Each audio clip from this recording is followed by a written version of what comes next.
Asterisk welcome to Filipino romantic stories of night, where every tale comes wrapped in secrets, longing, and love that lingers through time. Tonight, we unfold a powerful story of a young woman, a mysterious stranger, and a buried past that refuses to stay silent. Turn down the lights, take a deep breath, and let your heart listen closely, because some truths are whispered only in the quiet hours of the night.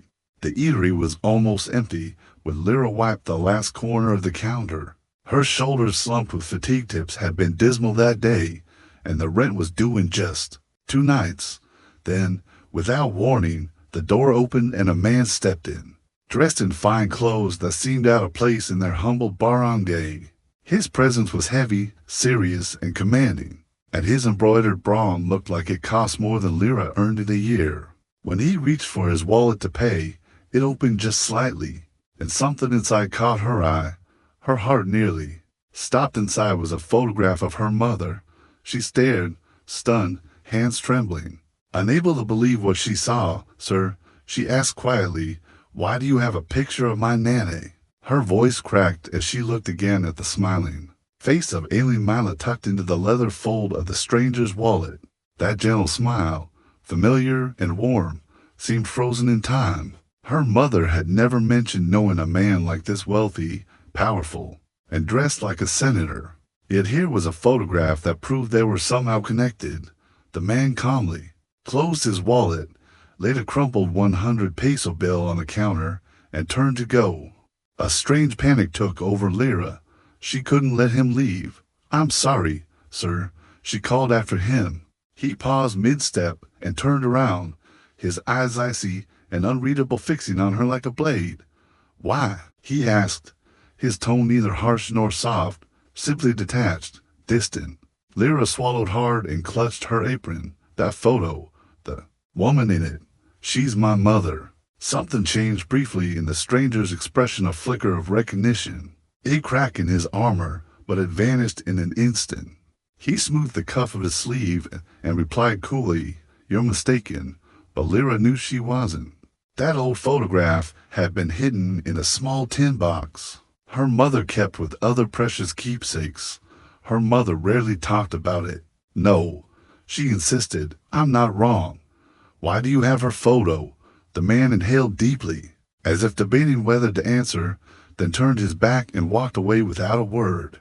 Lyra's pulse quickened. She rushed out from behind the counter, nearly toppling the tray. "Wait, please," she shouted, voice cracking with desperation. He didn't stop. She chased after him into the cold night, her feet pounding the pavement. The street was quiet except for the distant hum of tricycles and dogs barking in the distance. The man reached a sleek black car parked just outside. The driver stepped out and opened the door. Lira caught up just as he was about to get in. "Please," she begged, breathless, "just tell me how you knew my mother." The man froze, his hand on the door. She saw him consider her, his face turned toward her, but there was calculation in his eyes, like he was measuring whether she was worth his time. Then, in a voice colder than steel, he said, "I don't owe you an explanation." The words slapped her harder than any hand could before she could say another word. He slid into the car, and the driver shut the door behind him. The car pulled away, its red taillights fading into the night. Lira stood frozen on the sidewalk, heart pounding, breath ragged, mind spinning. 1,000 questions whirled in her head, but one wouldn't go away. Who was that man, and what was he hiding? Her feet felt rooted to the ground as she stared into the distance. The man's final words echoing over and over. "I don't owe you an explanation." But he did. He absolutely did. No one carries a photo of someone's mother without a reason, and Lira was going to find out why. She turned back into the eatery, her fingers shaking as she pushed the door. The bell jingled, but she barely heard it. Through the kitchen window, she saw Carding, the cook, flipping burgers on the griddle. "You okay?" he called out, but she didn't answer. She stumbled toward the back, needing space, needing air. The cold metal of the back door steadied her as her mind reeled. Her mother had died 5 years ago suddenly, without warning, After a massive stroke, there had been no farewell, no final story, no clue about any secret life. Just her and Lira in their small rented home. No rich visitors, no strange letters. No hint that a man like that had ever been part of their lives.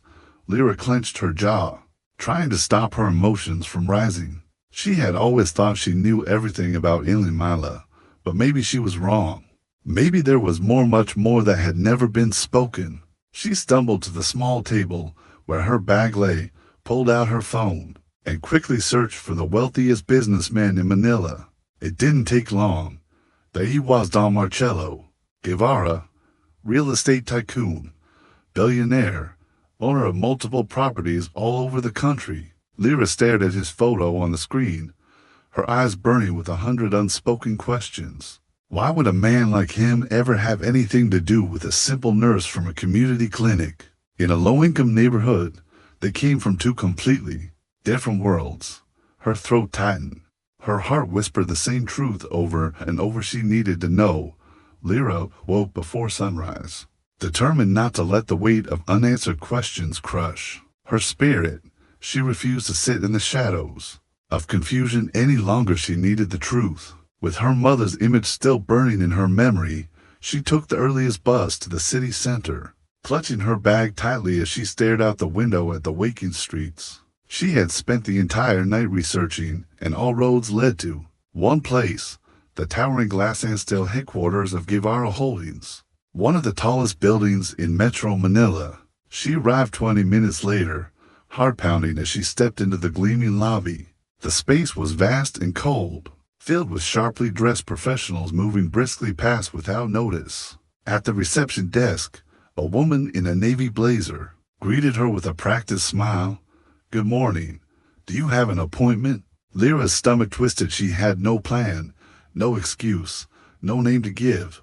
"I need to speak with Don Marcelo Guevara," she said, trying to steady her voice. The receptionist's smile didn't falter, but her eyes cooled. "I'm sorry, ma'am. Mr. Guevara doesn't take walk-ins." "Do you have an appointment?" Lira hesitated. "No, but it's personal.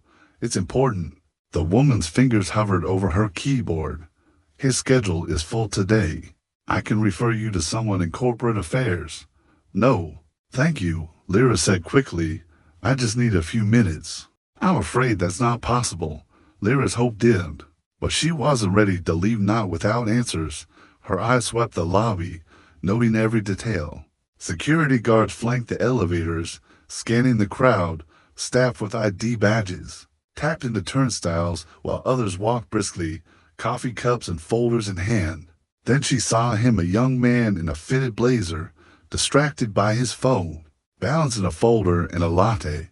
She moved quickly, slipping into step beside him. "Hey, you forgot to send me that file. Mr. Guevara's expecting it," she said, loud enough for the guards to hear. The man blinked, confused. "What?" Lira gave him an annoyed glance, praying her boldness would sell the lie. "Never mind. I'll do it myself," she added as she passed through the turnstile beside him. The sensor beeped. No one stopped her. She kept walking. Her breath came faster as she stepped into the elevator and pressed the top floor. As the doors slid closed, her heartbeat thundered in her ears. What would she say when she saw him again? Would he deny everything, call security? As the elevator climbed, floor after floor, her resolve hardened. When the doors finally opened, she stepped into a sleek, sunlit office space with floor-to-ceiling windows that overlooked the sprawling city. Desks lined the corridor. Assistants murmured to each other while typing at lightning speed. She was overwhelmed by the sheer scale of it, this world of power and wealth. Before she could turn back, a tall man in a black suit approached, his tone clipped. "You're not authorized to be here. Do you have an appointment with Mr. Guevara?" Lira could have lied. Instead, she chose the truth. "No, but I need to see him. This is about my mother." The man studied her, then nodded once. "Wait here." She stood frozen, unsure what would come next. Minutes passed like hours. Then a door swung open. Marcelo Guevara stepped out, eyes immediately finding hers. his gaze locked on her with something unreadable recognition, maybe even resignation. He walked toward her with slow, deliberate steps. "You're not giving up, are you?" he said quietly. Lira straightened. "Not when it comes to my mother." A heavy silence settled between them. Then, finally, he turned and said, "Come with me." She followed him into his private office, a vast and elegant space filled with books, glass, and light. Shelves of leather-bound volumes wrapped around the walls, and a long desk sat in the center like a throne of control. Marcello moved behind it and looked at her, as if trying to read her soul. "Why do you have my mother's photo?" she asked, her voice trembling. He exhaled, hesitating. "You really won't stop, will you?" "No," she said firmly. He pulled out his wallet and opened it, revealing the photograph she had seen the night before. He held it between his fingers, studying it before showing it to her again. Lira's eyes welled as she saw her mother's younger face, smiling faintly, but this time she noticed something new, a tear along the edge. She pointed at it. "This picture, it's not whole. There's something missing." Marcello nodded slowly.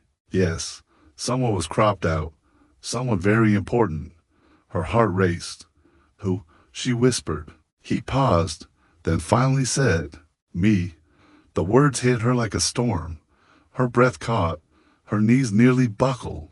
"No, that's not possible," she murmured, stunned. But as she looked at him, really looked, she saw the shadows of truth in his face. The shape of his jaw, the intensity of his gaze. It mirrored her own. Her mind whirled with realization. "You knew her?" she asked softly, barely able to breathe. Don Marcello drew a long, heavy breath, as though he'd been waiting years to say what came next. "Mineral Cosia," he said, and Lira's knees buckled beneath her. Her vision swam. She collapsed to the carpeted floor of his grand office, barely aware of the gasp that escaped her throat. "What?" She couldn't move, couldn't speak. He stood above her, eyes clouded with pain that hadn't faded with time. "Ang nani mo at ako. Kami ay mundo ang eyes isa noon," he added, his voice low and shaking. Lira couldn't understand her mother, a simple nurse from the outskirts of Quezon, had never mentioned a man like Don Marcello Guevara, a tycoon, a man whose very name set waves across all of Makati's power circles, and yet here he was, not denying but confirming her deepest fear. Or was it hope? Slowly, he walked to the other side of the desk and pulled out a creased envelope, handing it to her with shaking hands. Her fingers brushed his, and she felt a strange charge pass between them, swallowing hard. She opened the envelope. Another photograph fell into her hands, this time complete, and the air was ripped from her lungs. There was her mother, in her 20s, radiant and smiling, her arms around a younger Don Marcello. They looked happy, in love. Her hands trembled violently. "Bakit hindi niya ito sinabi sa akin?" she whispered. Marcello didn't answer right away, "Because I didn't deserve to be remembered," he finally said. "I abandoned her." Lira's heart raced, anger beginning to burn at the edges of her confusion. "You left her?" Marcello nodded, his jaw tightening. "I was weak. My family disapproved. I was promised an empire if I followed their rules. So I did." His voice cracked. "I left the only woman I ever truly loved." Lira's hands clenched around the photo. "She raised me alone. She worked nights, skipped meals, sacrificed everything for me, while you," her voice broke, "you were living like a king." Don Marcello's eyes glistened, but he didn't defend himself. "I looked for her," he whispered. "By the time I found her, she was gone." Silence throbbed in the air. "I tried to reach out. She refused. She said she didn't want you growing up in my world." She was right. Lira's breath came in broken sobs. Then why keep her photo? Why now? He looked at her with eyes full of guilt. "Because the past doesn't let go. I saw you in that diner, and I saw her, and I knew. Lira, you're my daughter." Her whole body went cold. "What?" Her voice came out hollow, lifeless. "You're lying." "No," he said. "I've known from the moment I looked at you." The world tilted. her thoughts scattered like leaves in a storm. If that's true, she struggled to breathe. Then why didn't she tell me? Marcello lowered his head because she loved you more than anything, and she wanted to protect you from the pain I caused. Lira looked down at the pendant she always wore, her mother's old gift. Suddenly, its engraved message made sense. Paris saw Pagma Mahal, Simula Palang. Tears blurred her vision. You don't deserve forgiveness, she said, trembling. I know, Marcello whispered, but I'm asking for a chance, just one. His voice cracked as he pulled open a drawer and handed her a small box. Inside was a star-shaped pendant, an exact match to her own, but newer, shining. She gave this to me years ago, he said. She told me, if you ever found me, this would help you believe. Lira stared at the pendant. Two halves of the same whole. Her mother had never stopped loving him, no matter how much it hurt, and despite the rage, the betrayal, and the storm in her chest, one thing rang true: this wasn't the end. It was the beginning of a truth long buried, and for the first time, Lira wasn't afraid to face it. If this story touched your heart, don't forget to like, share, and subscribe to Filipino romantic stories of night. Every day, we bring you stories filled with love, emotion, mystery, and the kind of love that haunts the soul. Join us again tomorrow for another tale where destiny speaks, softly, but never without meaning. Good night, and may your dreams be full of stories.